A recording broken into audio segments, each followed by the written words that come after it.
Good morning, everyone.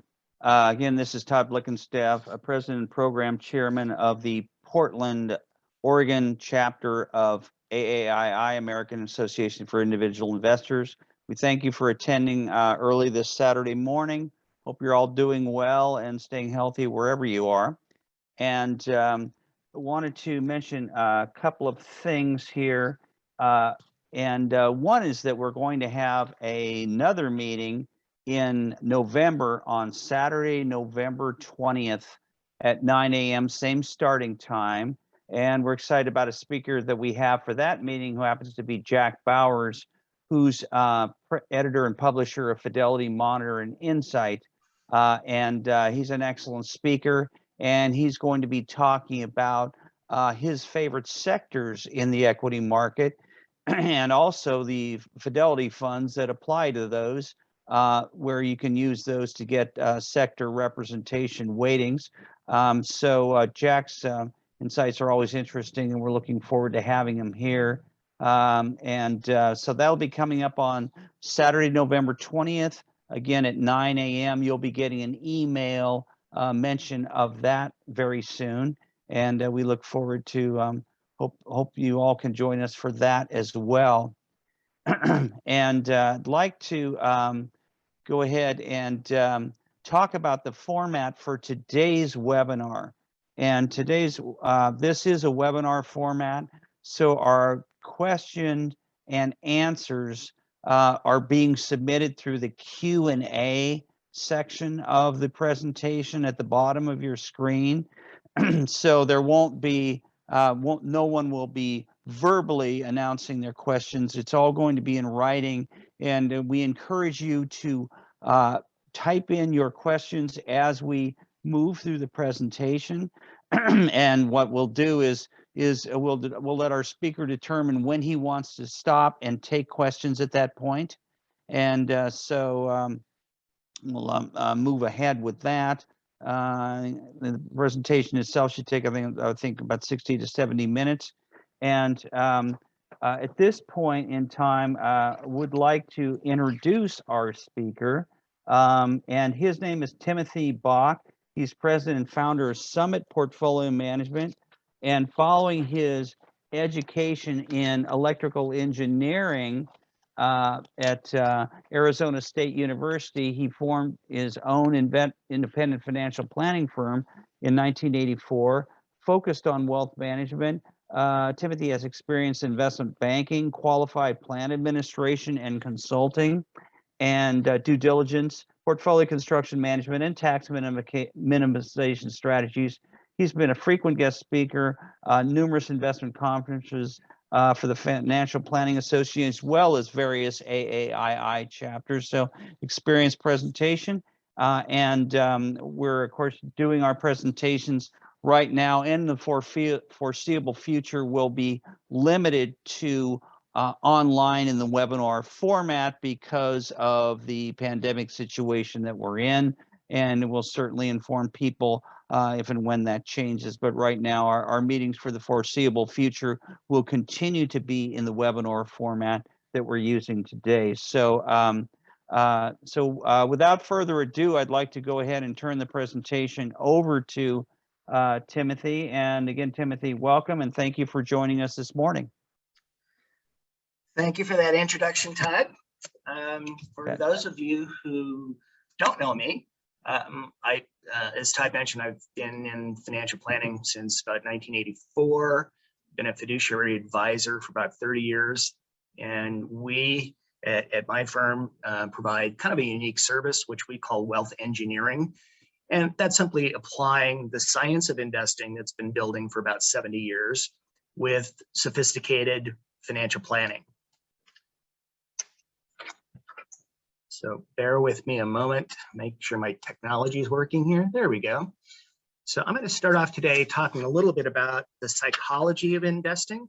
So one of the things that isn't really good for us humans is we are really not wired well to make good investment decisions. So smart investing requires logic, evidence, and patience, and many of us are not particularly good at that. And we get distracted by erroneous ideas. Another thing that I commonly find, particularly today, is the meme stock trading has gotten a lot of attention. And, you know, those types of folks that want to engage in those activities are having fun. But smart investing shouldn't be fun. Smart investing is really boring. It's like watching grass grow. So hopefully today's not going to be too boring for you. There's a lot of statistics I'm going to talk about, and I'm going to use some technical industry terms. I'll try to define those as we go through if people are not familiar with some of that stuff. But let's start off with some of the psychological challenges that anybody as an investor would face. So first thing we're going to do, and this is interactive here, so everybody gets to vote. So consider that you have a coin and you're going to flip it 6 times in a row. Which of these sequences, A, B, or C, is more likely to happen? Okay, so everybody votes, and then I guess maybe John will come on and tell me what the outcome is. I'm going to bring up a poll, and I'm going to launch this.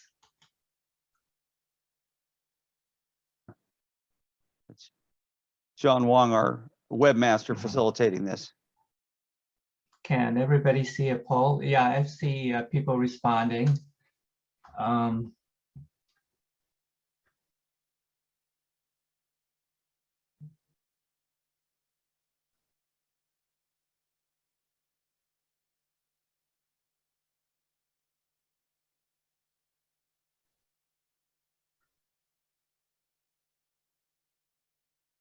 Okay, Timothy, we have 29 responses.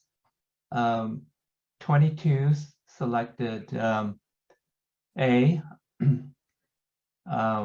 4 selected B, and 3 selected C.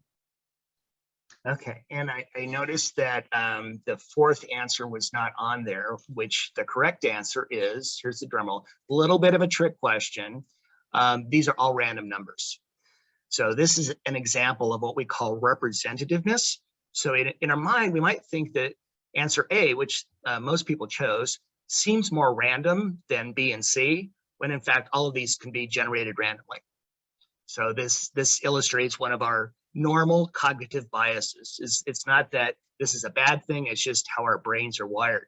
So congratulations, most people answered in the way that we would kind of expect. All right, so here's another example. So this is what we call the Linda experiment. So Linda is 31 years old. She's single, outspoken, and very bright. She majored in philosophy, and as a student, she was deeply concerned of issues of discrimination and social justice.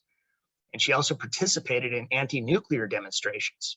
So knowing this information about Linda, which is a more probable alternative? Linda's a bank teller, or number 2, Linda's a bank teller and active in the feminist movement. And John, if you've got the voting set up for that, this is where you're all going to vote again here. Yeah, unfortunately, I could only set up one poll. Oh. So why don't we try raise hands on the bottom of the screen?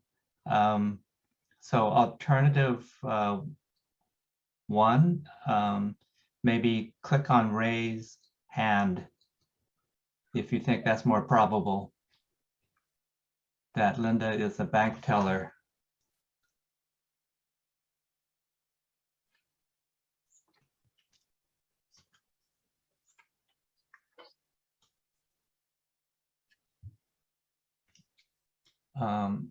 Okay, I'm going to count this now.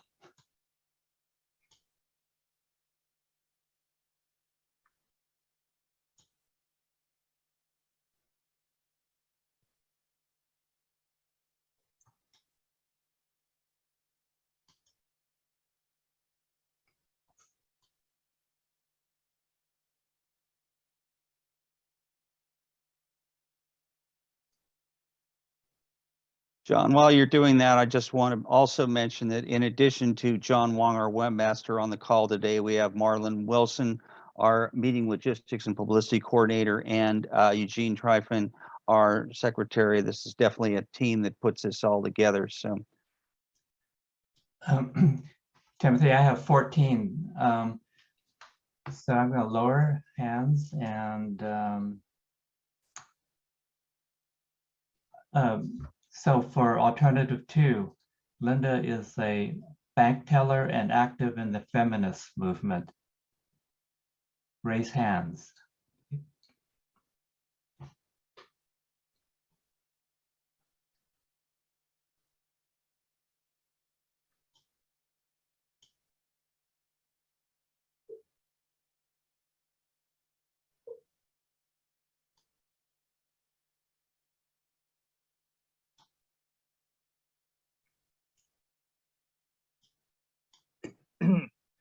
Timothy, I have 14 for that as well. 14 and 14.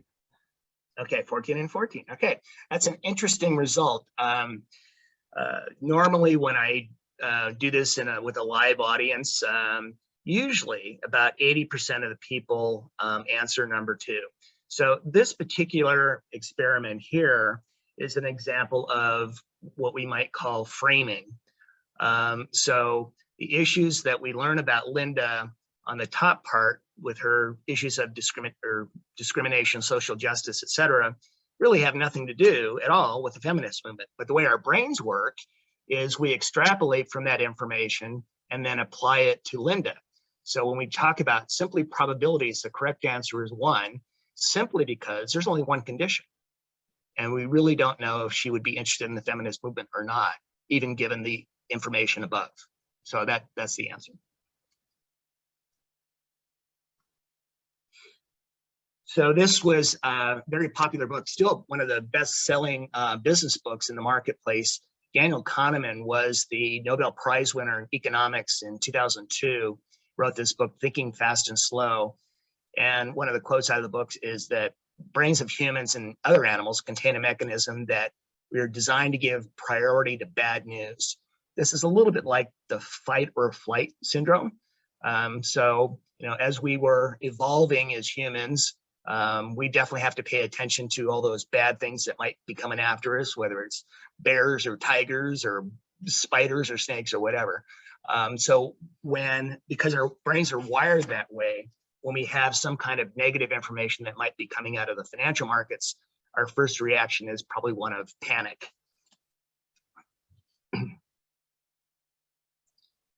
So here's our friend, Steve Forbes, who owns Forbes magazine, obviously. I found this quote to be rather interesting from Steve. One of the other challenges that we have as investors is the financial media likes to play on our psychological weaknesses. If you want to boil it down to just fear and greed, and they're really good at that. So Steve said, you make more money selling advice than following it. It's the one thing that we count on in the magazine business, along with the short memory of our readers, which is so true. What I found interesting is that Steve would actually admit to this. So here's an example that I'm going to show you that even really, really smart people make these same cognitive errors. Here's a painting of Sir Isaac Newton. And I'm going to show an example of his investment experience with the South Sea stock. And we're going to examine the returns of that stock for a 3-year period, 1718 to 1721. And Isaac Newton was quoted as saying, I can calculate the motion of heavenly bodies, which is pretty brilliant back then, but not the madness of people. So here's his experience investing in the South Sea stock. So you see this little run up here of maybe about 50% in a very short period of time. So Newton finds out about this. And, it's kind of funny to draw a similarity to this situation. This was basically like a meme stock in the 1700s, much like GameStop would be today.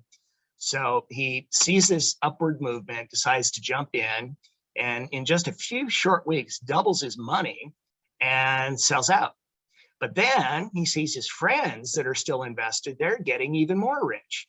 Waits a little longer and re-enters with a lot more money this time. Stock continues to go up, that almost doubles again for a few weeks, and then it drops off precipitously. And he sells off in three different times. and exits broke. You know, it's kind of funny when we talk about the financial media, you know, we seem to be bombarded by people that are making tons of money in meme stock trading, but you don't really hear much about the people that are losing money doing that sort of thing. So I was starting to write a book on this topic of psychology and investing. And a lot of the issues come up here is these cognitive errors that we made. This particular chart, which if anybody wants a copy of this, I'll send it over to you. Just give me your email. It's called the Cognitive Bias Codex. And it's an example of literally 185 different ways that we make psychological mistakes. And it's not a good or a bad thing per se. It's just how our brains are wired. And so if you're not aware of some of these issues, you can be making investing mistakes and not even know it, just because of the way we think. So a common thing today when individual investors are polled is that through their endeavors of stock picking or whatever methodology they're attempting, that they believe that they can beat the market, when in fact, any study that we look at shows that they don't. Individual investors underperform the market and they give up extra return to institutional investors who have more information, but it doesn't stop people from doing it. And in fact, people may not know they're underperforming as well. So we're gonna here explore a couple of things that are pretty common that I see in decision-making that's gone awry. So if I were to ask you, which would you prefer, to own stocks that were in the top 25% for the last 5 years or the bottom 25%? Well, that seems like a pretty straightforward answer, but it's not. So people commonly will buy mutual funds based upon their track record or maybe a rating from Morningstar, which is not a good way to select mutual funds. Another thing that people do, and this is the fight or flight syndrome, is that when markets periodically have their downturns, people frequently will exit the market after a downturn, thinking that the downturn is going to continue, when in fact, just you don't really know that. And in fact, what people should be doing after a market decline of any magnitude, if you have money that's not invested, is that's the time to buy, because there's higher rates of return following the periodic declines that happen in the stock market.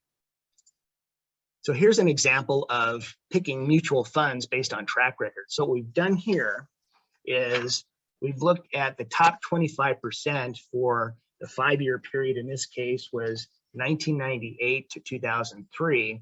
And then how did this top 25% do subsequently? So from 2004 to 2006, the top 25, whoops, sorry, went too far. The top 25% managed to remain in the top 31%. So keep in mind, just flipping a coin, you'd expect 25%. And in fact, when we extend this process out for other 3-year periods and subsequently, you can see in this particular period, it was 31% that stayed in the top 25. In the 2009 to 11 period, it was only 18%, but the average for all these periods was 24%. So what we learned from this is that the top 25% that did outperform did nothing more than random results after the fact, which is why studying track records is largely a waste of time. So if we flip this around, I don't have it illustrated here, and looked at the bottom 25%, we get a similar answer to this. So it wouldn't have mattered if you picked the top 25 or the bottom 25. So most of our current knowledge of how financial markets work come out of the world of academia. So I put together a list here showing some of the major studies that have come into the marketplace in the last 70 years, starting with the Markowitz study in 1959. And then today, I'm going to specifically talk about some of the premiums associated with the stock market. The size premium, I'll talk about momentum accruals, cash profitability, goodwill, and then a relatively new paper came out last year, the conjoint nature of profitability and value. A lot of these very significant studies. And a lot of the people that do these studies have gone on to win Nobel Prizes in economics. So I'm going to talk a lot about factors. So what is a financial factor? So it's a group of stocks, or you could also do bonds, that simply share a similar financial characteristic. And I'll give you an example. A simple one for stocks would be small companies. So small companies in contrast to large companies. So the size of companies is in fact a factor of return.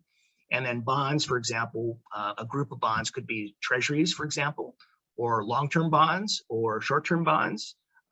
But the main thing here is that a factor relates to some type of security that's got a similar financial characteristic in common. So here are some of the factor premiums that we're going to be talking about today. And in today's presentation, just because of time, I'm only dealing with stocks. I'm not dealing with bonds at all today. So the academic research has now identified about 400, I'm not kidding, 400 different factors. And, you know, in terms of the practical aspect of that, you wouldn't really want to pursue 400 to be totally impractical. There'd be no way to do that. And a lot of the factors really are not particularly effective. So what we're going to focus on are what we call dimensions of return. I'll give you some specific criteria of what that means. But there's really only about 5 or 6 factors that we actually really need to pay attention to. So I'm going to give you some definitions here, just so we're all on the same page. So the most significant factor is what's called beta. So beta is just the risk-adjusted return relative to the market. So companies that have high beta, stocks that have high beta, typically have higher rates of return. And you know, the point of that is that if you're taking more risk with stocks, a specific stock, then you'd like to be rewarded for that. And in fact, beta does show that. Another one I've got over here is company size. So this refers to small companies. So smaller companies tend to have higher returns than large companies. This is very well documented. And I'm going to show you the magnitude of the size premium in just a few minutes here. Another one we're going to look at are value stocks. So a value stock, the way to think about a value stock, if you're not familiar with that term, is that these are relatively inexpensive compared to other stocks. So, and there's lots of different ways to do those measurements, which I'll also show you in a minute. We also want to pay attention to profitability. And then down here in the corner, I've got momentum, which is not green like the other ones because momentum's sort of an odd factor. And I'll tell you specifically why. So some of these other factors that are in here are really like a subset or a not quite as robust version of some of these other ones. So for example, liquidity is largely a size premium because smaller stocks are less liquid. Quality is really mostly about profitability. So we don't really pick up anything additional if you were to try to implement with quality versus profitability. Dividends largely are a value orientation. So you get the idea here. So we're just going to focus on the ones that basically have the best bang for the buck. So there's lots of different terminologies related to factor investing. And one of the common ones that comes out of financial press is smart beta.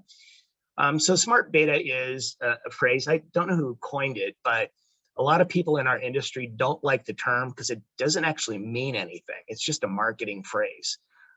In fact, when we look at these premiums that we're going to be talking about, they're separate from beta. They're not even beta at all. So to talk about smart beta, it also begs the question, if people are promoting smart beta, what about dumb beta?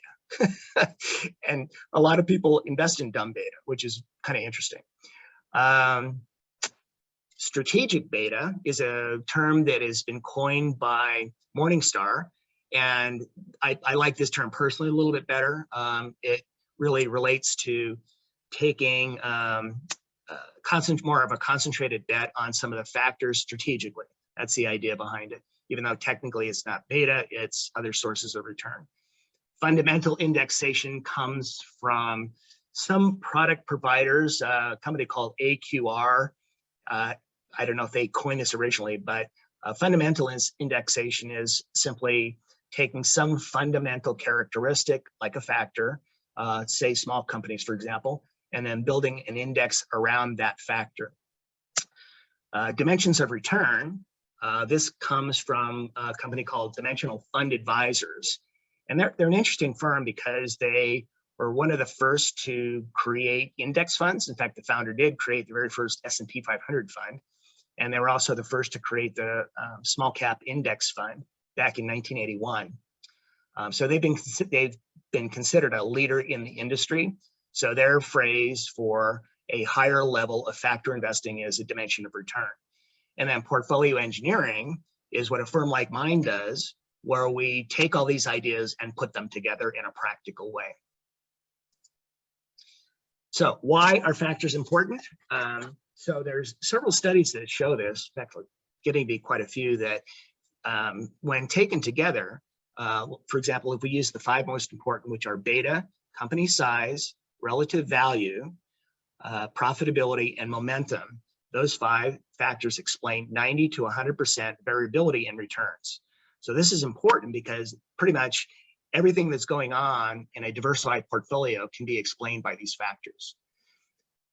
Whenever you have some approach in our industry, you want to make sure that you can implement the ideas cost effectively, which now we can do this.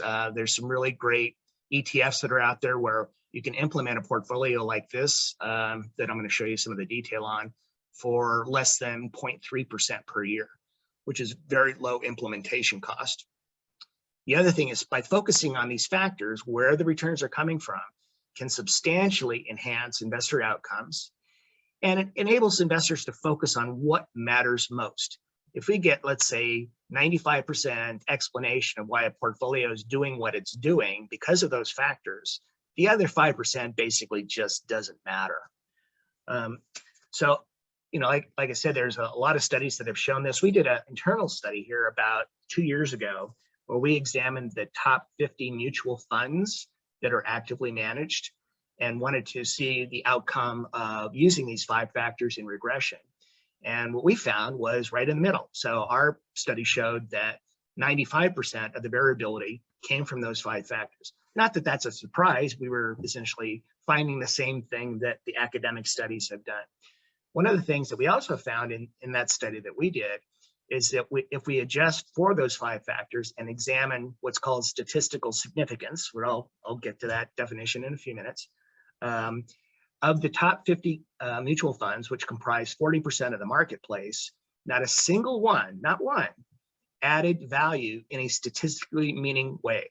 And what that means is that people that are owning these actively managed funds, keep in mind, this is 40% of the marketplace, they're paying for something and they're not getting any added value out of it. And I'm sure that most of those investors are not aware of that. So we want to now graduate from the idea of a factor to what's called a dimension of return. So a dimension of return simply has more stringent criteria in order to qualify as a dimension instead of a factor. And there needs to exist all of these conditions in order to be a dimension of return. And so number one, why does it exist? There needs to be some sensible economic explanation. So let's talk about the small cap premium. So small companies produce higher rates of return largely because they're riskier. So they don't have the ability to weather downturns in the economy as well as a big company because they don't have the resources, higher risk of going out of business consequently. And they're also more volatile and they're less liquid.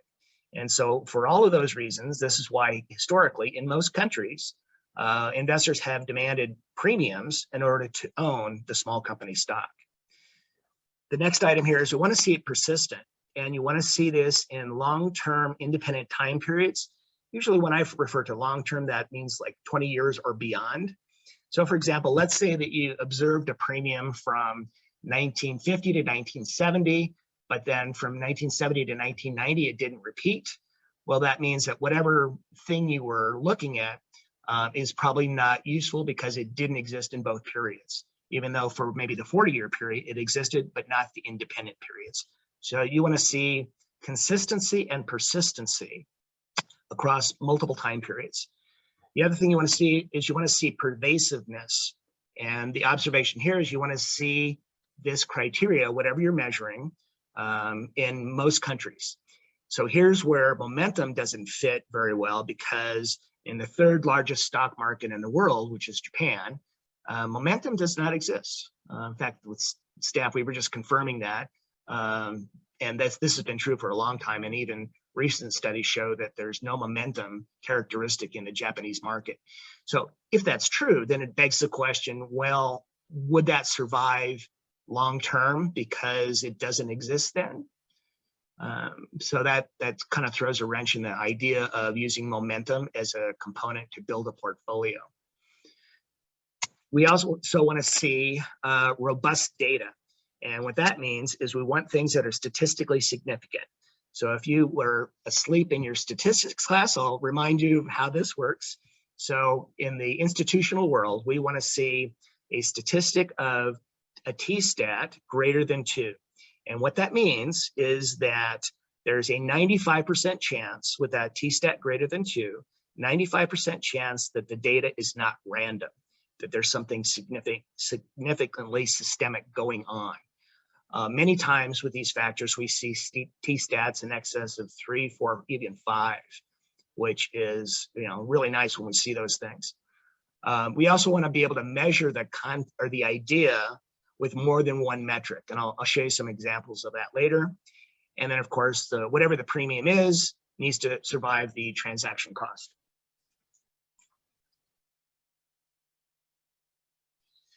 So I'm going to give you some generalities that come out of these academic research papers that are out there. There's really 6 primary things that we're going to take a look at here. And I'm going to compare and contrast the lower expected return with higher expected returns. So higher expected returns are associated with less expensive valuations. These would be value stocks. Lower rates of return are associated with more expensive stocks, such as growth stocks. This seems like kind of common knowledge, if you will, but higher profitable companies produce higher rates of return than lower profitability. Smaller companies produce higher rates of return than large companies. I find that a lot of people are not aware of this, because when we do portfolio analysis for new potential clients, most people have very little exposure to smaller companies, probably just because they don't know this thing. Then some of the other issues here, positive momentum is associated with higher rates of return versus negative. And if you're not familiar with momentum, let me give you a definition here. So momentum is the tendency for stocks to move in the same direction. And we have 2 different potential directions, positive and negative. So companies that have done relatively well, let's say for the last 12 months, tend to continue to do well for the next 12 months in the United States. That's called positive momentum. And the reverse is true. Companies that have done poorly, let's say for the last 12 months, are exhibiting negative momentum, because it works in both directions. And then some of the newer items here are goodwill. I'm going to talk a little bit more about goodwill in just a moment. The companies that have less goodwill on their balance sheet tend to have higher rates of return than companies with more goodwill. And then the last item here is companies that have less accruals on their income statement tend to have higher rates of return than companies that have more accruals. So here we're going to examine some of the magnitude of these premiums. I'm going to start off with company size. So we're simply comparing small company stocks to large company stocks. So in the United States, that data goes back to 1928. And so large companies produced a little bit over 10% rate of return. I think a lot of people would probably be familiar with that number, because that's the number that kind of gets floated around for the S&P 500 return for that same time period, 10%. And then smaller companies produce a much larger rate of return, almost 12, compared to large for that same time period. So a difference of 1.94%.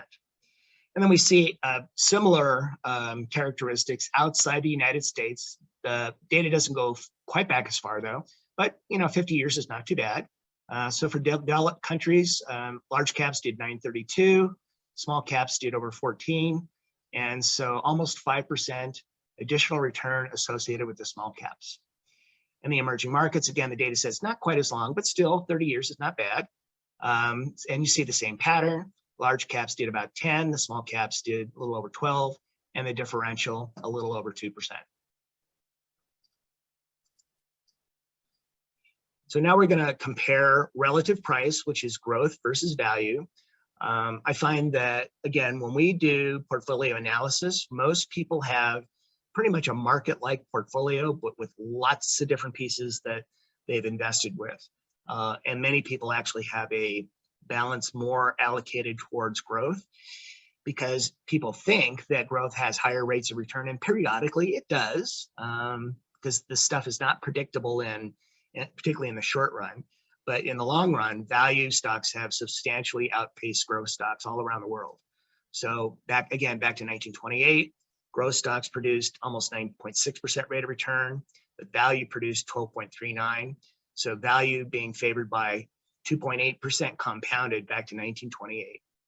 In the developed countries outside the US, data goes back to 1975. See the same pattern, growth just under 9%, value just under 13, for a difference of almost 4%. And then emerging markets, you'll see the same characteristics. Growth did just under 7, value did just under 11, and a differential of almost 4%. So when we're talking about investment returns, if we're in the neighborhood of 3 to 4% higher rates of return over time, when you compound that kind of difference, it's massive over time. Okay, so now we'll look at the magnitude of profitability. So the data set in the US goes back to 1964. So high profitable companies did just under 12, less profitable companies did about 8.5, and so the differential is about 3.5. You see the same pattern in the developed countries outside the US. Data series doesn't go back quite as far, about 30 years here.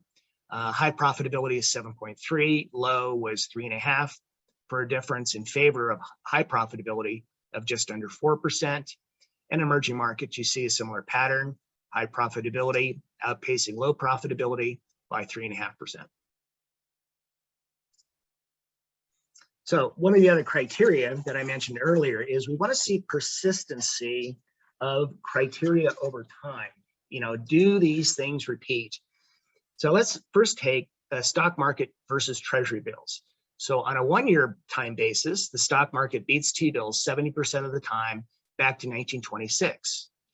And then if we look at a longer time cycle, as you see, the longer that the holding period, the greater the percentage of time that the stock market beats T-bills. So here's 15 years at 96% of the time.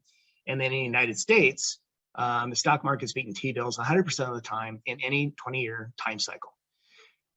If we look at this on a daily basis, the stock market's positive on a daily basis 52% of the time. It's almost a coin flip that stocks are up versus down, but it's that little extra 2% on the positive side that gives us a 10% compounded return back to 1928. Value beat growth. Again, similar pattern, on a 1-year basis, 59% of the time. And then as we extend the holding period out to 20 years, value beat growth 99% of the time. So a lot of persistency there. And then you see a similar pattern with small beating large, not quite as robust as value. And then we see a similar pattern with profitability. Again, the longer the holding period, the greater the probability that the premium is realized. And then we see a similar pattern of these same issues outside the United States. So this data goes back to 1975. So if we measure T-bills against the foreign markets in 20-year cycles, not quite as robust as the US, but the data doesn't go back quite as far either. But 98% of the time in a 20-year cycle, foreign stocks beat T-bills. Values very robust in the foreign markets. So when you get out to a 20-year time horizon, values always beaten growth. You see the same pattern in a 20-year cycle for small beating large. And for profitability, one thing that's interesting about profitability is really, really robust outside the United States for both developed and developing countries. And you'll see that in the next graph here, where we're now looking at emerging markets. Data goes back to 1989, and you see a similar pattern that we saw in the previous graphs there. And again, with profitability being extremely robust in the foreign markets. So here's our frustrated momentum guy. I love this graphic. So momentum is very, very well documented. This has been studied for, good heavens, 30 or 40 years. There's a very large premium of positive momentum over negative momentum. But we run into some problems in applying this to a portfolio. And the first is qualifying for a dimension of return. We want to have a satisfactory economic explanation of why momentum exists, and there isn't one. I've never heard one. The most common explanation that I'm comfortable with is that momentum appears to be a behavioral issue. So people believe that the reason momentum exists is because investors are slow to react to new information, both positive and negative information. And that's why the momentum's there. The other thing in terms of the criteria for a dimension of return is being able to observe momentum across many countries. And it is in some countries, but the fact that it's absent in Japan, it should make it suspect, because why do we see this in other countries but not the third biggest market in the world? Also, momentum is subject to very sharp reversals that can happen very, very quickly. And because you're buying or selling stocks that have essentially done either really well or really poorly recently, there's a lot of turnover. So in the United States, typical turnover from momentum strategy can exceed easily 100%. And in the emerging markets, it's actually 200%. So one of the challenges with implementing momentum is overcoming the cost factors in doing trading. Another challenge is there's no formal definition of which calculation of a momentum factor you should use. So that's troubling. And it's also really difficult to allocate towards momentum and value at the same time, because they tend to move very different from each other, and they would tend to cancel each other out if you try to do both at the same time. So now I'm going to talk about value stocks, and there's several different ways that we can define value. So I'm going to talk about, so the most common way in the financial industry is using the book price or the book value of a stock compared to their market price. And I'm sure that everybody, of course, has heard of price earnings. And then you can also measure this as cash flow relative to the price. And another metric that works, which sounds sort of odd, but you can actually use employee count to market price. And that actually works as well, which is good because that gives us, multiple ways to define value. Book to market tends to be the best measure. And the reason that we focus on book to market is that it tends to result in a lower turnover portfolio if we focus on book to market versus, say, earnings. The other thing is earnings, as you probably know, tend to be manipulated by management for various reasons. So the earnings are, potentially not as reliable, certainly not as reliable as book to market. So one of the relatively new things that's been examined quite a bit is the issue of goodwill. So what goodwill is, when a company acquires another company, an acquisition, they typically will overpay the market price by, on average, 50%, which is quite large. So that overpayment, the acquiring company then hopes to monetize that premium they paid through synergies and maybe lower cost of operations, et cetera. But one of the things that we found is that companies that have a lot of goodwill tend to have lower rates of return than companies that don't have goodwill. In fact, another problem that has come about in the last 20 or 30 years is, if we back up 30 years ago, goodwill only accounted for about 25% of a balance sheet. And today, on average, it's 60%. So it tends to distort probably the real value of a company if you include goodwill in your analysis of book values. So the way that we will typically focus on implementing a portfolio is subtracting goodwill from the calculation. We call that a goodwill scrub. You get rid of it to better understand the true nature of the value of the company. By the way, if anybody wants a copy of this article from Barron's did a nice job oh, good heavens, what did I just do there? Sorry.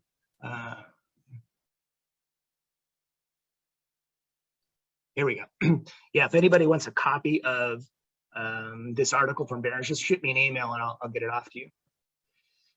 So now we'd like to talk about defining profitability. Again, there's multiple ways to do this. Price earnings, I'm sure you're all familiar with. There's gross profitability. A researcher by the name of Robert Novy-Marks did a nice paper on this in 2013, and his title was Gross Profitability, and a very, very simple calculation. It was basically just gross revenue minus cost of goods. And it was interesting, as simple as that is, did a very nice job of explaining higher returns associated with companies that have higher profitability versus less profitability. But today we want to try to focus on the best definition of profitability. So we mentioned earlier that price earnings doesn't work too well because it tends to get manipulated. Gross profitability is not bad. Operating profitability is better, but cash profitability is the best today. So I'll give you some definitions. If you're not an accountant, you may not be familiar with some of this stuff. So operating profitability is operating income, plus you're going to add back depreciation and amortization, and then subtract interest expenses. So that's a decent measure.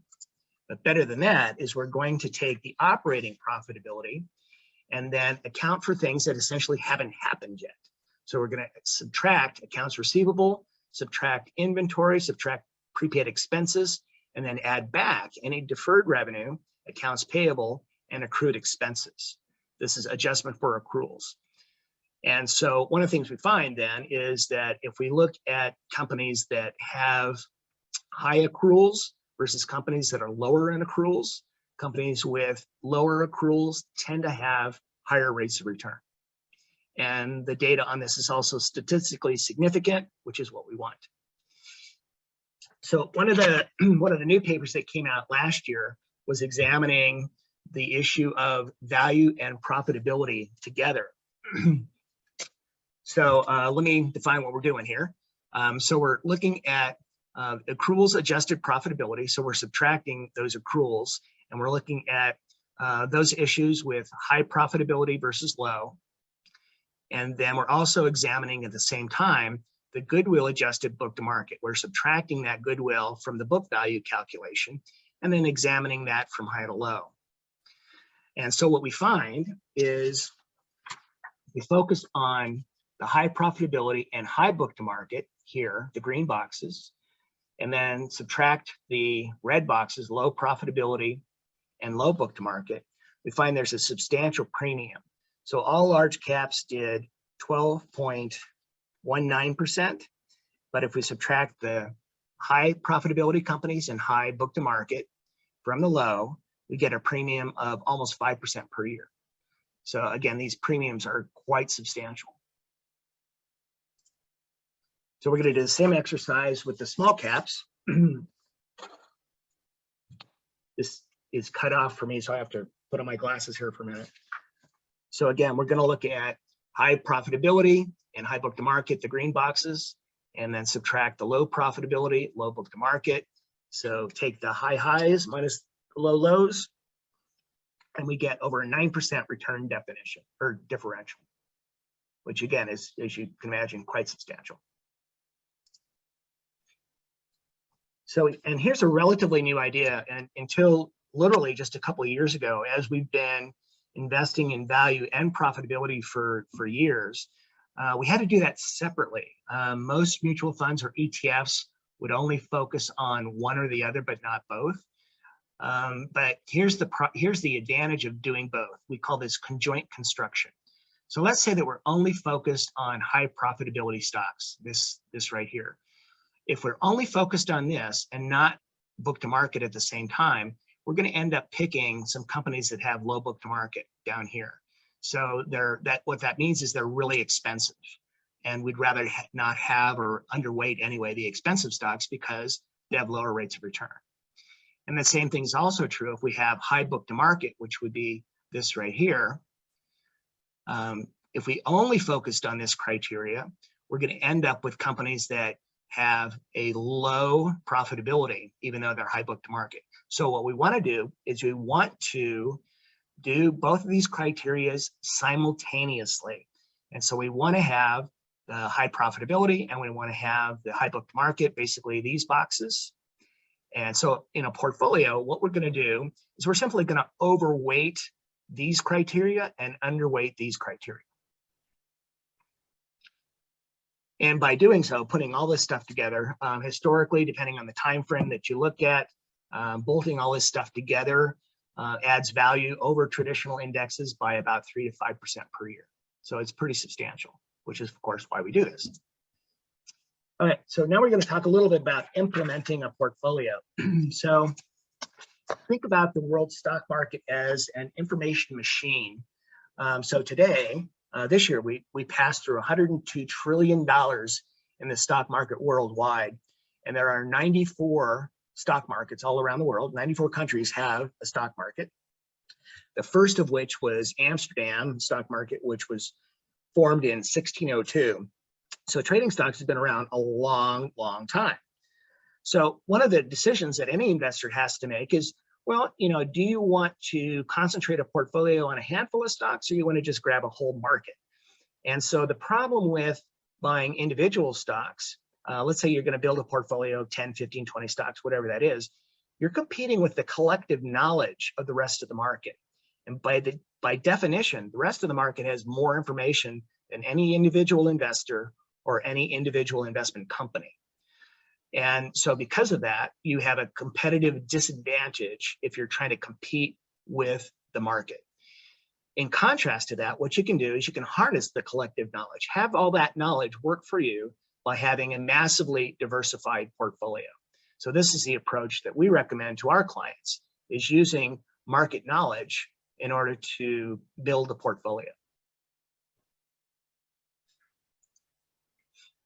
So here's some indexes. Some of these I'm sure you'd be familiar with. Most times people, when clients ask me, what did the Dow do today? It's kind of funny. The Dow Jones, which has been around for, well, 140 years, I think now, is just 30 comes in a very odd index. In fact, I wish it would kind of go away because it doesn't really make a lot of sense in the construction.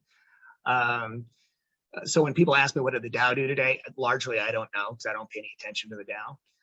In the US, what we really probably want to pay attention to would be like the Russell 3000, which comprises about 99% of the market, or the Wilshire 5000, which is slightly more. So the Wilshire 5000, by the way, hasn't been 5,000 for probably about 25 years. There's been fewer and fewer public companies over that period of time. And then outside the United States, this is called the MSCI ACWI Investable Market Index. And that represents 50 countries and 8,900 companies overall. When we're building a portfolio, our portfolios actually exceed that. We're just under 10,000 companies in 45 countries today, the way that we normally will build a portfolio for our clients. So massively diversified, which is one of the reasons you want to do that, by the way, is it's one of the few things in the investment world that you call a free lunch.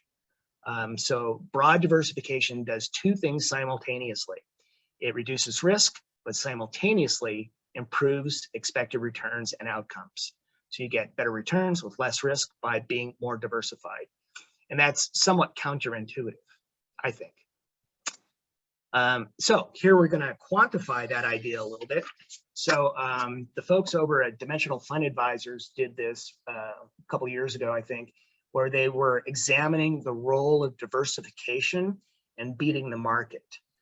So we're looking at the probability of outperforming the world market, MSCI, ACWI, that's the world market, to include dividends, over a 60-month rolling time horizon. And we're using the global large cap universe to do this. So the only criteria here that's being analyzed is purely the level of diversification. So if we look at a portfolio formed with 50 companies, it beat the market 63% of the time in a 5-year time cycle.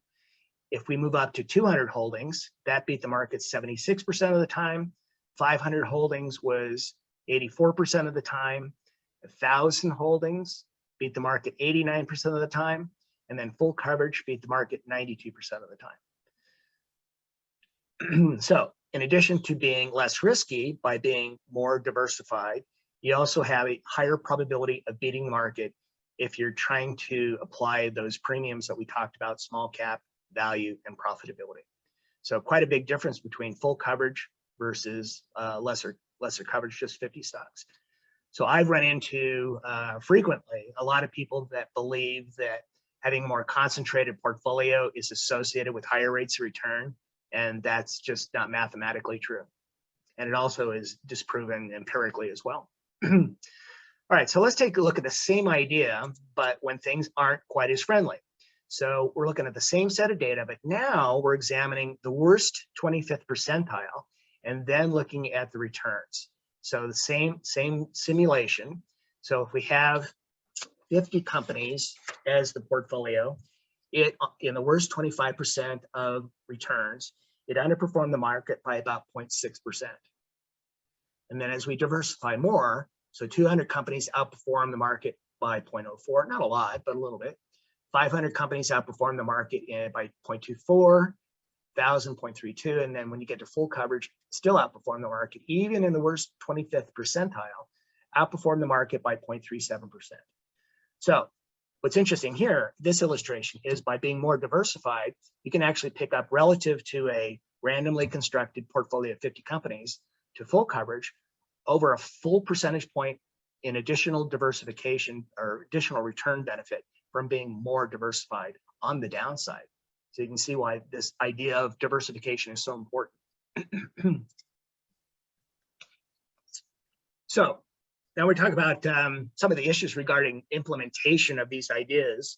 One, you shouldn't spend a lot of money implementing these ideas, and because there's some really nice low-cost ETFs that are in the marketplace today, the expense for implementing this stuff can be a fair amount less even than 0.3%. These can even be implemented with an SMA, which is a personal managed account versus an ETF. And those costs are also relatively low, a little bit more than the ETF, but that can also be implemented that way. Annual turnover should be relatively low because the more you turn over a portfolio, the more you incur trading costs. So even implementing with all those factors, the turnover is usually in the range of about 15 to 20%, which is relatively low. And of course, we talked about diversification. So in implementing a portfolio like this, you would probably want to own at least 8,500 companies to get proper diversification. You want to try to do conjoint construction on value and profitability for the benefits we mentioned.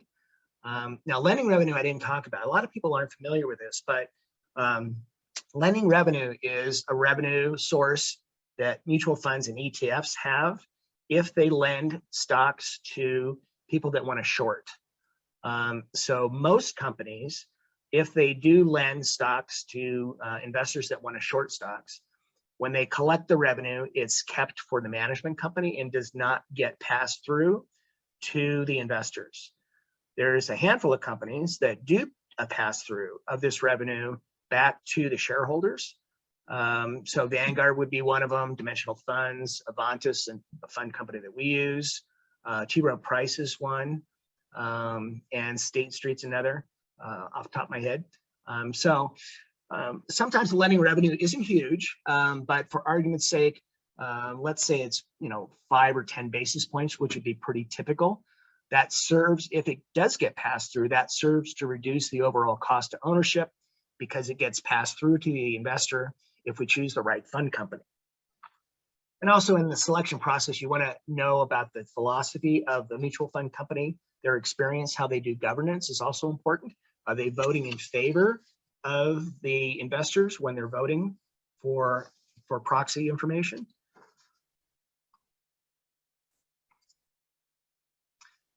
And then another issue that can be pretty important is where you hold various assets. I found from experience that very few people are aware of how powerful these techniques are. And so I'll just go over these real quickly. If anybody wants more detail on this, I've got an article that we did on tax minimization of portfolios, which include all of these issues. So to the extent that you hold fixed income, you would tend to prefer to hold those in either your IRA or qualified plans. You want to hold equities in taxable accounts, and you want to hold, whoops, oh, that's okay. Oh, I went backwards, that was weird. You want to own higher expected return assets such as small value in Roth IRAs, and you want to own or overweight stocks in international equities in taxable accounts. The reason for the last one, by the way, is if you own international equities or ETFs or mutual funds in taxable accounts, there is tax withholding from the ownership of the foreign tax or the foreign equities. And if you own that in a taxable account, you get that back in the form of a credit for your tax return. But if you held it in your IRA account, for example, that credit doesn't do you any good. So doing all of these things plus some tax loss harvesting could add potentially 0.5% to maybe 1% per year in higher after-tax returns applying these things. Since I've analyzed hundreds of portfolios over the years, I've literally never seen a portfolio that whoever was involved in decision making knew that this was important or made an effort to do it, because it shows up in the data when we look at it. So very important. If you're not doing this now, you should probably consider where you hold your stuff. So I just added this last minute yesterday. So I wanted to talk a little bit about historical valuations, because we're at a unique point in human history where our stock market, the way that it's normally measured by regular indexes. So the bigger the company, the more it's represented in the index. And this is, typical weighting of virtually all indexes except maybe the Dow. So when we examine how expensive stocks are using price to book, in this case, growth stocks, which is the red line, have never been more expensive. The reason that we want to be aware of this is that when you own stocks, when they're relatively expensive, the subsequent rates of return tend to be relatively low. So let's look at this point in time here. So markets peaked with valuations back in late March of 2000. So if we look at the S&P 500, you might have heard the term the lost decade. So S&P 500 had a zero rate of return for actually almost 11 years. You wouldn't have made any money if you owned an index, traditional index at that point in time. And today, valuations are about 30% higher than they were back then. So most financial economists, if you look at their forecast for total market in the US, that's a negative number for the next 10 years. So I put together some data next that shows the rates of return in other asset classes for those same time cycles. So let me mention value here as well. So this is large growth. What we can see is very, very expensive relative to history, the highest it's ever been. We know what happened here. Here's the crash in 1929 when stocks were expensive back then. The blue line down here is value companies. In fact, if I shorten this up to like the last 40 or 50 years, value companies are pretty much just average on valuation and slightly ahead of the valuation back to 1926, but not huge. And then this gray line here is simply the differential between value and growth.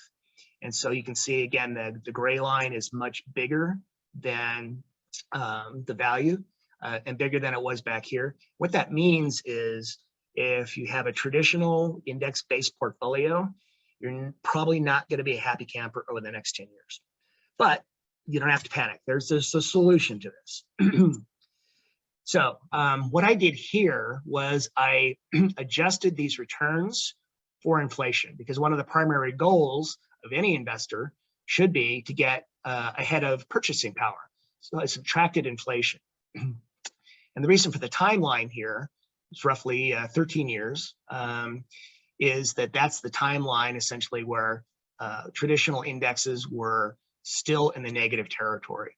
So for over 13 years, the S&P 500 actually had a 2% loss in value. Large growth was a little bit worse with a 6% loss in value for that time frame. But other areas of the market were better. So the world outside the US was up 6%. Robust profitability stocks were up 28% over inflation. Large value was up 37%. Small value actually did quite well, 8.33% compounded rate of return. And small profitability was up over 10% compounded. So the primary thing that happened during that period of time was that large stocks, being very, very expensive at that point in time, took a real hard hit for 13 years. So we'll look at some of these markets outside the US. So again, foreign markets did slightly better. Let's see.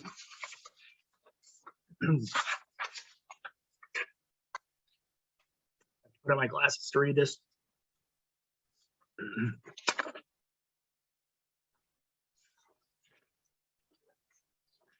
Oh, that page went away. Let's see. I think this is the international value here. Actually did pretty well. And emerging markets and international small caps did actually quite well for that period of time. So just because we have really that you have to exit the marketplace.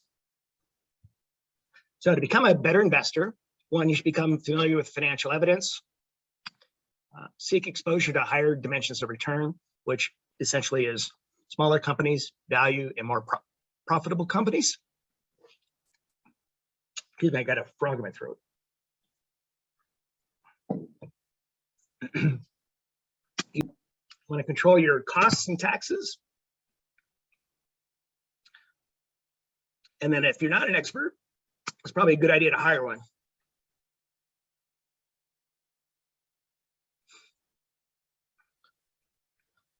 So John or Todd, that's pretty much it for me. So if you want to take any questions right now, I can do that.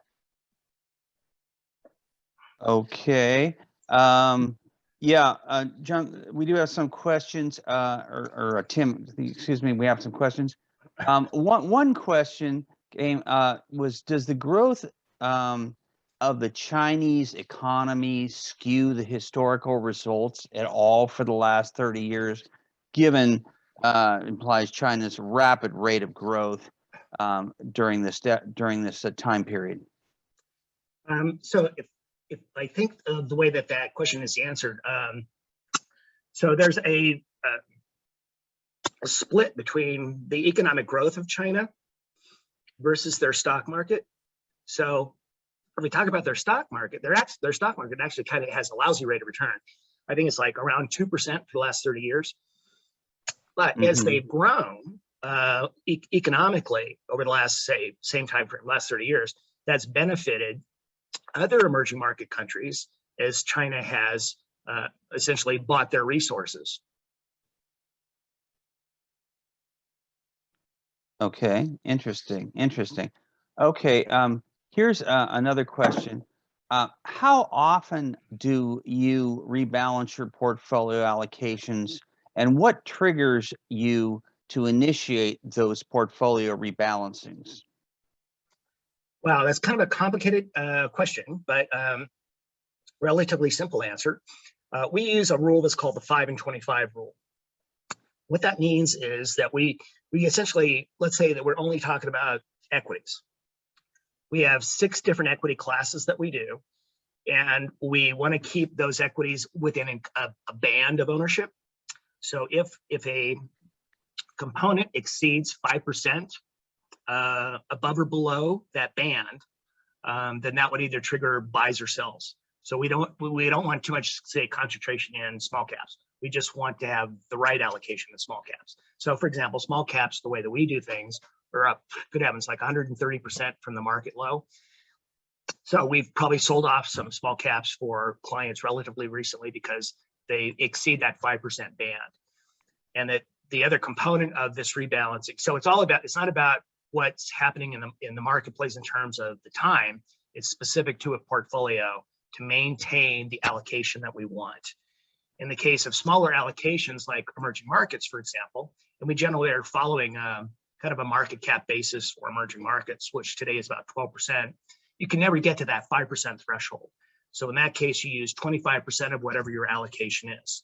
So take emerging markets, small caps. So our allocation is 6% there. So if we take 25% of 6, that's a band of 1.5%. So if if that allocation got to 7.5% from 6, that's 25% differential we'd sell, and the reverse would be also true. If it fell down to 4.5%, we'd be buying. Okay, thank you. What is do you have an opinion? Obviously, this strategy gets a lot of financial press, and she's very visible. The ARK Innovation ETF. It's really funny that you asked that question. Where I was literally looking at that in a client account yesterday that he held that. So it triggered me to take a peek at it. I think an interesting analogy to that would be a little bit like buying internet companies back in 2000. It's not a good idea. So ARK had some nice growth like in the last 12 months or so, but it's off around 27% from its peak of, I think it was back in February when it peaked. So the idea that somehow companies that are at the edge of innovation produce higher rates of return, some will, some won't. But what you have to pay attention to is valuations. And one of the things you'll find is that valuations on a lot of those companies are not particularly favorable, or the profitability is not particularly favorable. So it's one of those themes that we see in the marketplace that really warrants no merit whatsoever. Okay. One question we received is, and I guess this is differentiating versus investing. What is the impact of the goodwill factor on returns of ESG investing? Is it also statistically significant? So if we filter down that idea to ESG, we should find the same thing, but I haven't seen any studies that have done that. I wouldn't really have an opinion about that. One of the things we can say with ESG, because ESG has been getting a lot more of attention from academics in studying returns, and on average, ESG strategies underperform the market. So sometimes people think it's the opposite, but data does not support that. Okay, you're saying ESG underperforms the market over longer term? Okay, yeah, that's correct. Okay, so I know that's been debated a lot. And has there been a shift in change? Because I thought I had read that the relative performance of ESG has been better the last couple of years. You haven't seen that? Well, here, going to say the last 2 years, I wouldn't have a comment on that time frame. I don't know. I'm just talking about like what academic studies show is the ESG. ESG is an interesting notion because sometimes people get the idea that you either want to support something or not support something, but when you're buying stocks that are already publicly traded, I would debate that you're doing really anything. You might create or reduce liquidity, but that's probably about it. Okay. Another question is, and I think this is probably the questioner is tying into we've all read about the outperformance of growth versus value more recently.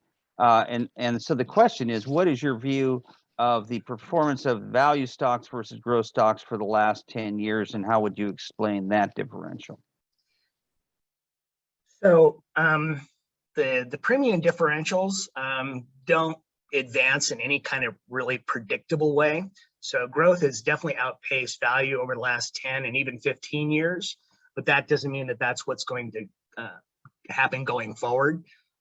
Is the other thing that we can easily observe, which I showed in an earlier graph, is that in the last particularly 5-6 years, large growth has really gone up a lot in relative price. And so the way to think about that is that's a speculative component of return. So there's two forms of return. There's fundamental and there's speculative. So if you've got a large portion of the return coming from the speculative component, that's not going to last.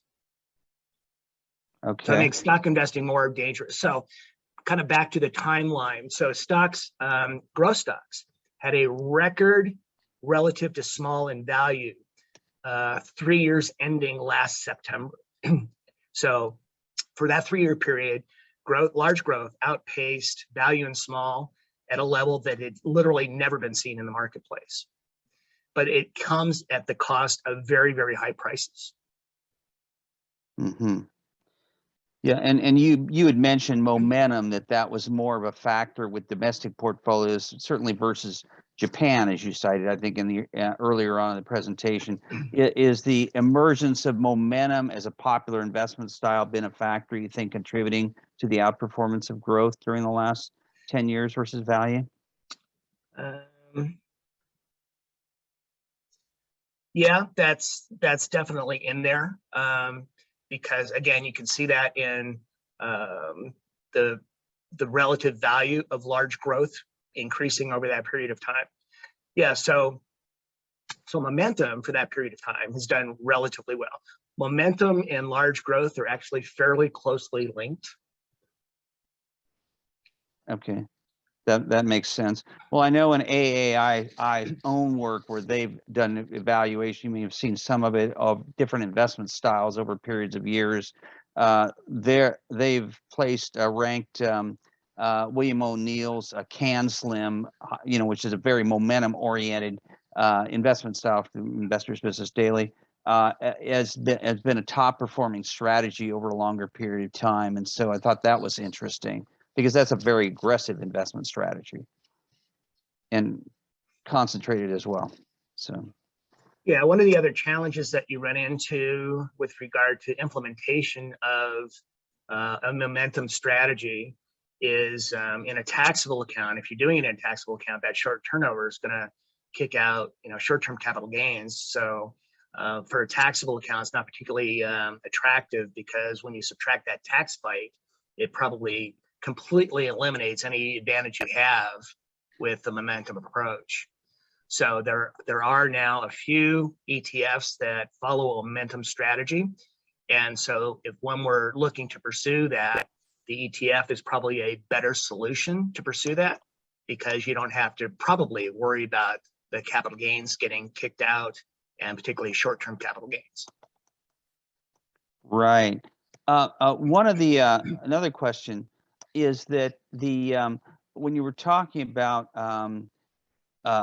book value historically is a very accurate indicator, I know that there's been some criticisms about the validity of book value as an accurate indicator versus longer term, because so many companies have intangible assets such as intellectual property as a leading primary asset on their balance sheet, particularly technology companies. So any opinion on that? Yeah, so the real distortion factor is not the intellectual property part; it's the goodwill part out of intangibles. Is that portion? So one of the, I'll just pose it as a question. One of the questions that sometimes comes up if book values have a lesser or a lesser use today, or not as effective as the metric. This has actually been studied quite a bit, and multiple times that I've seen in the last 10 years. So if you use book value as your criteria for value, and then add other criteria, maybe like price earnings on top of it, price dividend, kind of any other metric that you might use defining value. One of the things you find is there really isn't a lot, if any, advantage going beyond book values. Okay. So as a standalone indicator, you think it remains very solid? Is that what you're saying? Right, with the one qualifier that some of these newer studies that examine the role of goodwill in there, we want to definitely pull that goodwill out of the equation so it does not distort the book value. Okay. One question came in here also asking about, with your emphasis on valuation and value as a superior investment strategy. This questioner was asking, was there ever a time when you'd invested stocks like an Amazon, Facebook, Netflix, or Google, essentially, the FANG stocks, or ever a point where you'd seen them priced attractively, where it would make sense to buy them? Well, the way that we allocate portfolios, we own them. We just own a smaller percentage than a traditional index. Okay. So, yeah, for example, let's say that that Apple comprises, I think, around 3% of the S&P 500. In our portfolios, we probably hold about 1.25%. So keep in mind, we own pretty much everything. It's just all about the weightings. Lesser exposure to the more expensive companies. Okay. Does that mean that you're more of a you favor like equal weighted ETFs versus cap weighted ETFs and that type of thing, or you use other factors? Yeah, the metrics that we use are again the simultaneous or conjoint construction with value and profitability, and Okay, right. that's the way that you do that weighting, which is different than a market cap weight because you're overweighting on value, you're overweighting on profitable, even relative to the index. Gotcha. Okay, good. Okay, I think we had another. Let's see. Do you can you recommend any specific low cost exchange traded funds for the next 10 years? Are there favorite funds of yours? Yeah, but in this presentation, I don't want to go into Understood. that. Just from the Understood. standpoint, I don't want to have this sound like a sales pitch for a particular company. Right. And let's see, another question came up. Let's see. Do you invest portfolios in specific industry sectors? Do you emphasize specific industries as opposed to companies when constructing portfolios? So yeah, that's an interesting question about sectors or industries. And the answer is no, because that's not a driver of return. The drivers of return are company size, profitability, and value. So the industry weightings or the sector weightings simply come along for the ride. Okay, gotcha. When you mentioned your contrasting your approach versus concentrated portfolios, I think the phrasing used was concentrated portfolios that are randomly constructed as a comparison. But most concentrated portfolios, those are actively managed and not really randomly constructed, are they? So is that a fair comparison? Well, you can do both ways. So another way to kind of consider that is the world of actively managed mutual funds. So the average mutual fund holds about 120 stocks. And so we would, consider that to be concentrated because obviously it's a lot less than the total market. And the thing that you find is that, and this is, pretty well known, that the average money manager underperforms, certainly after fees, but the average money manager has before fees about the same return as the market. It's really the expense component that makes the return below market. Okay. Given the data on emerging markets, do you include or make any adjustment for the Chinese market specifically in constructing emerging market portions of your portfolios? Yeah, it's an interesting question, but most of the diversified emerging markets funds will contain China. There's some differentials in the percentage ownership of China in some of these things. Personally, I don't like the Chinese economy because one, I don't trust it's not transparent. So I've got that issue, and as we've seen in popular press recently, the number of things that they do to manipulate their own market. One of the latest is Beijing is now dictating which companies can distribute dividends. Whoa. So yeah, there's some scary stuff. So, but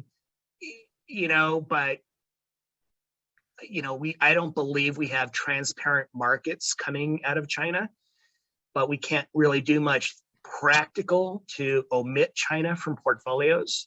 But quite frankly, it doesn't really move the needle very much because right now, I think our Chinese exposure is only somewhere in the neighborhood of 2.5% to 3%. It's not a big portion of the portfolio anyway. Okay. Another question came in about, do you have any thoughts on Bitcoin and other cryptocurrencies? I didn't think you'd be in favor of those. It's kind of interesting. I'm agnostic on just the general idea. So blockchain is brilliant. Okay, so that got to separate that. But because any cryptocurrency is created out of thin air, it doesn't have any inherent value. It's just classic greater fool theory. So where I get troubled by some articles is the idea that somehow buying cryptocurrency is an investment. It's not an investment. It's a pure speculation. So if you don't mind losing all your money, go buy some, but one of the other things, if you think about it, is let's say that you buy, for argument's sake, 5% of your portfolio in cryptocurrency. You're displacing stocks. So you're displacing what would an asset that has an expected return with an asset that has no expected return. Mm-hmm. Okay. Are you going forward here with, we're all reading about, inflation becoming a key factor here again. There's more and more evidence to support that. Whether it's transitory remains to be seen, but are you adjusting your portfolios to reflect a higher anticipated inflation going forward? It's a really good question. There's really not much you can do about it. The stock market and real assets actually tend to do relatively well during inflationary cycles. The stock market basically doesn't like surprises. So if we go back to the Arab oil embargo period, the stock market dropped off there, but it's because those events, I think, were largely unpredictable. And then subsequently, the inflation that resulted from that as well. But other periods of time, the stock market does fine during inflationary cycles. So one of the things that we've been doing for years, though, is on the bond component of our portfolios. We utilize some specialized TIPS funds, which directly benefit from inflation. So our bond results relative to, let's say, the total bond market have been particularly good in the last couple of years, as those treasury or inflation protected bonds have done particularly well. Oh. Yeah, so inflation is really the enemy of fixed income. All right. One questioner wondered, do you, in your own portfolio, for all of these companies, do you do this? Do you own these securities through ETFs or mutual funds rather than individual securities, we assume, or can you clarify that? Yeah, in most cases, now we can do both, but in most cases, it's going to be through the ETF structure. Because one, we want to maintain the diversification level. That's an issue. We want to be able to implement at relatively low cost, which ETFs are usually better than open-end funds for that. And we also want to make sure that we have the most tax-efficient structure that we can. So one advantage with, let's say, a separately managed account, an SMA, is that if you own individual stocks, you have a greater opportunity for tax loss harvesting in the short run. But in the longer run, the ETF is probably more tax efficient even compared to the SMA. Okay. Do you making do you have any allocations to REITs or precious metals at this point? So not separate allocations. So let's talk about REITs for a moment. So again, I'm kind of agnostic on REITs. If we put REITs in a portfolio, because it is a single sector, by definition, it's going to move differently from the rest of the market. Sometimes that's good, sometimes it's bad. Normally, we don't include REITs in a portfolio as a separate holding because it's simply not necessary. The data shows that the way that we do allocation, because we capture these premiums, that the REIT returns, comparatively speaking, are a fair amount lower. So if I put REITs in the portfolio, I'm lowering my expected rate of return. As far as gold goes and precious metals, I studied that quite a bit just in the last month or so, where I really wanted to examine the relationship between stocks and gold. So one of the interesting things about gold as a holding is, I'll call it a practical aspect. So for, I think it was 40 years, Americans weren't allowed to own gold from, I think, the 30s through 1974. So if you're going to make a case for the benefit of owning gold relative to the stock market, you really probably should be focusing post 1974, so 1975. So when I do that and then examine down cycles of the stock market versus gold, it's just not consistent. Sometimes it adds a benefit, sometimes it doesn't. Mm-hmm. So where we sometimes will read articles about gold being an inflation hedge, it's not a very good inflation hedge. So we kind of start with that. So one of the examples that I kind of like is owning gold to protect yourself against inflation is like killing a fly with a sledgehammer. So inflation volatility is very, very low, and gold volatility is very, very high. So it's not a good inflation hedge. If you want a pure inflation hedge, it's a TIP, a Treasury inflation protected security, because it's directly linked to inflation. Okay. Are you can follow-up question about TIPS, because they also have, pretty high, to use a technical term, high convexity, where because of the lower coupons, they could bounce around some more. Does that offsetting disadvantage ever, cause you to be cautious utilizing TIPS bonds? So much like other bonds, we want to be concerned about the duration of the bonds, including TIPS. So the way that we implement the TIP component is very short. So I think we're at about 2.5 years on duration for the TIPS that we use. And that tends to reduce the volatility quite a bit because we're so short on that. Gotcha. So the other thing too is, keep in mind, by definition with the TIP, if you go through a period of time where you've got disinflation or deflation, you're not going to like TIPS. So one of the sponsors that we used when they launched, it was coincidental that oil prices dropped 50% in a short period of time. I think that was maybe 2015 or 16, I forget exactly. And so because oil is such a large component of how the CPI is calculated, the TIPS did not do well in that environment, at least short term. And they've done fabulously in the last 12, 24 months as inflation's kicked up some. Okay. So they've outperformed the aggregate bond index during that time period. Yeah, by a fair amount. Yeah, probably in the neighborhood. It's like the last 12 months is probably about 6.5%, 7% in that range. Okay. Good. So, well, I think that's actually, I'm double checking. I think we've gone through the questions here. There were some questions about, fees and structures and things like that. Of course, that would be something you would handle offline if someone's interested in inquiring about your services at Summit. So Sure. I won't go into that. I'd like to thank you very much, Timothy, for a very, very interesting and informative presentation today. A lot of really good analysis. And again, a copy of the presentation, I think, will be available on the website, our website in the future. And I would like to remind everyone again that our next meeting for the Portland chapter of AAII will be on Saturday, November 20th, beginning at 9 a.m. again. That will be Jack Bowers for the Fidelity Monitor and Insight. So more information coming on that.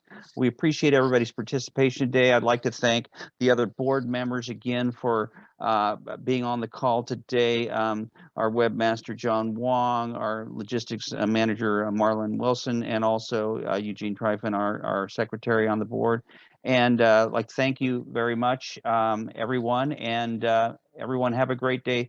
Thank you again, Timothy. Really appreciate the presentation today. Yeah, thanks for having me. It was fun. Bet. Thanks. Bye-bye.